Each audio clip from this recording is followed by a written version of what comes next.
uhitaji, na shule nyingi ambazo zilizozinduliwa baada ya hapo zilikuwa zina uhitaji wa wafanyakazi na pamoja na wale wadau wa afya ya anga, ili kuwezesha hawa wahudumu wa ndani ya ndege wanaweza kukabiliana vipi na hizi huduma za dharura.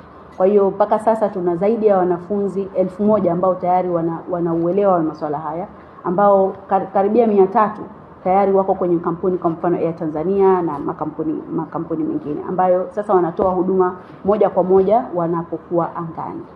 Na suala la pili kuhusu mitaala, sisi tunasimamiwa na Mamlaka ya Usafiri wa Anga Tanzania TCAA, lakini na Mamlaka ya Usafiri wa Viwanja vya Ndege Duniani IATA. Hawa ndio wanatengeneza mitaala kwenye masuala ya aviation medicine pamoja na first aid. Kwa hiyo sisi tunatumia mitaala ya kimataifa, hatutumii tu mitaala yetu ya hapa. Na kwa sababu gani? Kwa sababu mamlaka ya usafiri za anga zote zilizokuwa zimesajiliwa basi zinasimamiwa na makampuni maalum au mamlaka maalum. Kwa mfano kama sisi tunasimamiwa internationally, tunasimamiwa na ICAO, International Civil Organization, Civil Aviation Organization, ambayo wao ndo wana oversee ni namna gani sisi tunaweza tukaendana na mabadiliko ya dunia, na ni namna gani tunaweza tukatengeneza mitaala yetu ili yakisi masuala ambayo sisi tunayasimamia. Na suala la changamoto zipo, na kwenye tasnia hii tumeona kwamba changamoto ni uelewa baina ya watu ambao wanasafiri kwa njia ya anga na wahudumu wa ndani ya ndege.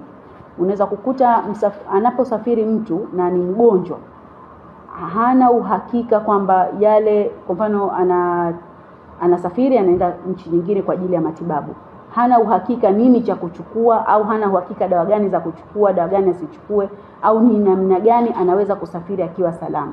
Kwa hiyo sisi tunachokifanya kwanza ni kushauri kwenye makampuni ya ndege ni namna gani wao wanaweza kutengeneza policies ambazo zitawasaidia wao na wale abiria, ili wanapopatwa na shida kwenye ndege au kabla ya kusafiri, wanapokwenda kwenye safari hizi za ndege, basi wawe na uelewa ni namna gani wanaweza kupata msaada. Na suala jingine kwenye changamoto zipi zilizopatikana, kwa nini tulianzisha online training center na changamoto ni zipi? Tumeanzisha online training center kwa sababu sasa kuna part mbili kwenye training. Kuna sehemu ambayo ni ya nadharia, tunafundisha kinadharia. Kwa hiyo ni siku kama kwa mitaala ya IATA tunatakiwa tusomeshe masaa 40 kwa mwanafunzi wa cabin crew, ili aweze kuwa na uelewa kuhusiana na masuala ya aviation medicine pamoja na first aid.